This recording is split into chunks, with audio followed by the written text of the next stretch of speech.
jamahan langit surga,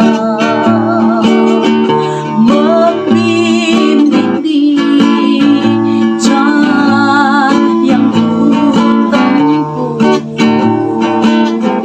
Ku tak takut bila Yesus di sampingku,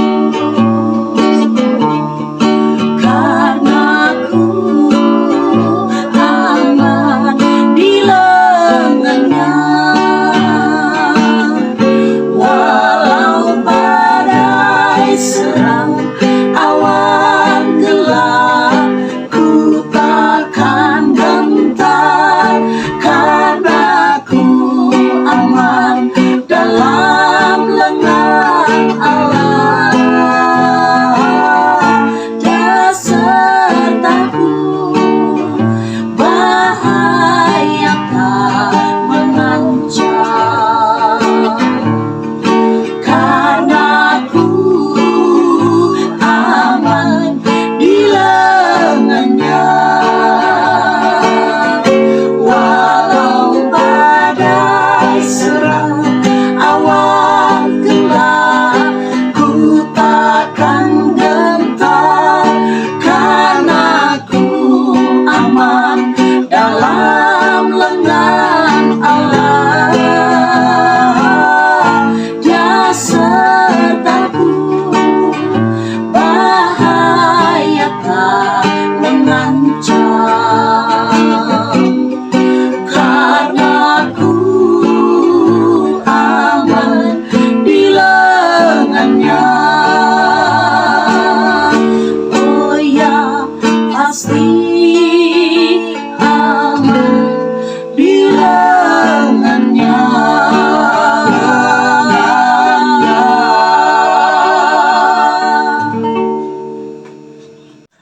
Mari kita tunduk kepala dan kita berdoa. Bapa di surga, kami berterima kasih karena kebaikan dan kasih Tuhan tetap nyata di dalam kehidupan kami. Saat ini kami siap lagi untuk belajar firman-Mu. Berkatilah, dalam nama Tuhan Yesus kami persembahkan doa ini. Amin. Nah, firman Tuhan kita pada saat ini berjudul Kristus ada dalam penyebaran Injil. Ayat tema firman Tuhan berbunyi demikian, Yohanes 1 ayat 12. Tetapi semua orang yang menerimanya diberinya kuasa supaya menjadi anak-anak Allah, yaitu mereka yang percaya dalam namanya. Mari kita ikuti akan penjelasannya.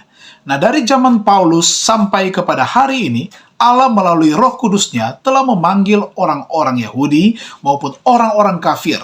Sebab Allah tidak memandang bulu. Paulus menyatakan, Rasul itu menganggap dirinya sendiri sebagai seorang yang berutang baik kepada orang Yunani maupun kepada orang yang bukan Yunani. Nah, sama seperti kepada orang Yahudi, tetapi ia tidak pernah kehilangan pandangan akan keuntungan yang nyata yang dimiliki oleh orang-orang Yahudi terhadap yang lain. Pertama-tama karena kepada merekalah dipercayakan firman Allah. Injil, ia katakan, adalah kekuatan Allah yang menyelamatkan setiap orang yang percaya. Pertama-tama orang Yahudi, tetapi juga orang Yunani. Sebab di dalamnya nyata kebenaran Allah yang bertolak dari iman dan memimpin kepada iman seperti yang tersurat. Orang benar akan hidup oleh iman. Oleh Injil Kristus inilah maka sama-sama beruntung, baik kepada orang Yahudi maupun orang Yunani. Sehingga Paulus dalam surat kirimannya kepada orang Roma menyatakan bahwa ia tidak merasa malu. Bila Injil ini akan disampaikan sepenuhnya kepada bangsa Yahudi, banyak akan menerima Kristus sebagai Mesias.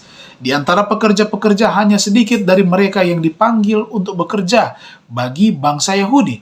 Tetapi kepada mereka yang sering terlewatkan, sama seperti orang-orang lain juga, pasti datang kabar kemurahan dan pengharapan di dalam Yesus Kristus.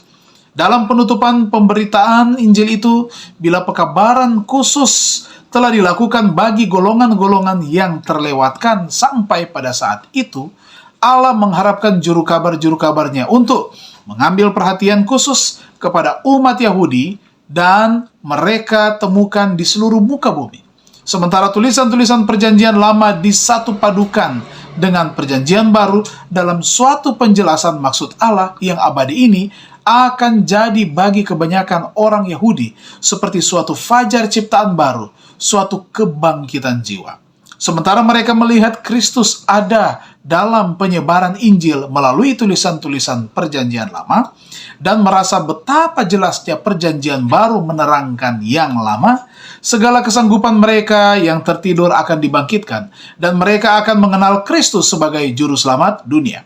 Banyak yang oleh iman akan menerima Kristus sebagai penebus mereka. Nah, kepada mereka akan digenapi perkataan, tetapi semua orang yang menerimanya diberinya kuasa supaya menjadi anak-anak Allah, yaitu mereka yang percaya dalam namanya. Yohanes 1 ayat 12. Mari kita renungkan lebih dalam. Apakah kesamaan saya dengan orang Yahudi yang dapat menjadi jembatan untuk berbagi kebenaran Alkitabiah tentang Yesus Sang Mesias dengan mereka? Nah, inilah yang menjadi perenungan firman Tuhan kita. Mari kita tunduk kepala dan kita berdoa. Terima kasih Bapa di surga, kami boleh belajar lagi firman-Mu pada saat ini. Dan biar kiranya kami akan dikuatkan dengan kebenaran firman Tuhan ini. Kami dimampukan untuk menyatakan kasih Tuhan kepada banyak orang. Dan ini menyatakan bahwa kami siap untuk menjadi alat Tuhan, dipakai Tuhan dengan talenta dan karunia masing-masing. Diberkatilah semua umat-umat Tuhan yang sudah beribadah bersama-sama dalam tugas pekerjaan kami mendapatkan yang terbaik dari Tuhan.